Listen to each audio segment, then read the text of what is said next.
मंचासीन सभी विद्वज्जन, हम लोगों के मार्गदर्शक, सामने बैठे सभी हमारे अग्रज भाई बहन, और साहित्य की सेवा में कोई साहित्य लिख रहा है, कोई साहित्य पढ़ रहा है, कोई बहुत बड़ा साहित्य अनुरागी है। और ये सभी जितने भी लोग यहाँ पर हैं वो कहीं न कहीं हमारे हिंदी साहित्य के पुरोधा डॉक्टर गणेश सारस्वत जी से के सानिध्य में रहे हैं और उनके मार्गदर्शन में काम किया है, साहित्य सेवा की है। और सारस्वत जी के बारे में ज़्यादा कुछ कहना सूर्य को दीपक दिखाने के समान है। जो उन्होंने सीतापुर की और बिस्मा की सरजमी से साहित्य को लेकर के पूरे देश में उसकी सुगंध फैलाई है और विदेशों तक की ख्यात हुई है। जैसा भी विभू जी बता रहे थे इस्लाम दर्शन के बारे में, तो इसको बहुत से देशों ने मान्यता दी और उनके विचारों को सराहा। सारस्वत जी अपने आप में बहुत बड़ी संस्था थे। हम लोग उस संस्था के बहुत छोटे छोटे नुमाइंदे थे। तो जब कोई चीज़ लिखते थे तो अगर कोई गलती होती थी तो हम सुधरवाते थे कि गुरुजी इसमें क्या होना चाहिए।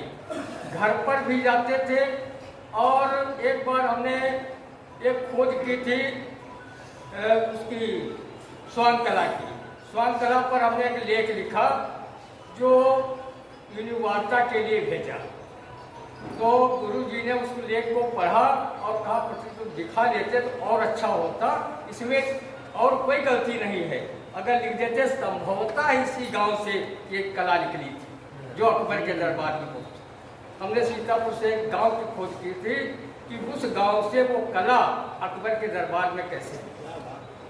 और उस स्वयं कला का जब डीएम यहाँ विनोद शंकर चौबे थे तो हमने उसका प्रदर्शन करके दिखाया कि स्वयं कला है क्या।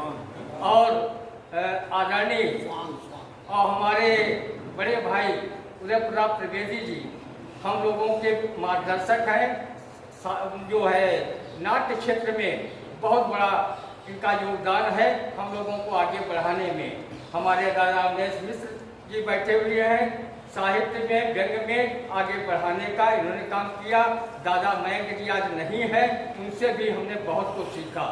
जो आज रंदा कालम आप देख रहे हो तो ये समझिए उनका कबीरा खड़ा बाजार में था कि उन्होंने बंद किया, तब रंदा कालम हमने लिखा। संत पांडे हमारे संपादक थे भारती में, उन्होंने कहा कि मयंक जी ने बंद कर दिया है कालम, अब तुम लिखो, तुम लिख सकते हो।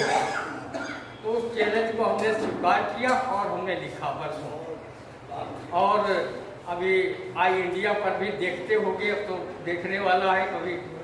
तो ये सब आप लोग हमसे बहुत बड़े विद्वान हैं।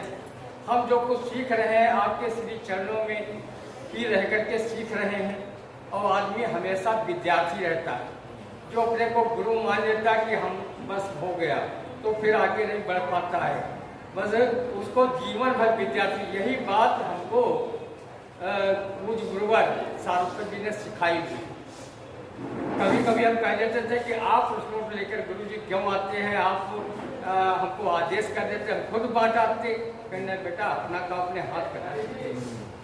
और हम जानते हैं कि तुम लोग पत्रकारिता में खुद इतना व्यस्त रहते हो तो हम आपको डिस्टर्ब नहीं करना चाहते, इसलिए हम अपना काम स्वयं करते। अब आपको प्रश्नोट दिए जा रहे हैं, अब आपका काम शुरू होता है। तो ऐसे महान विभूति की प्रेरणा हम लोगों पर सदैव बनी रहे।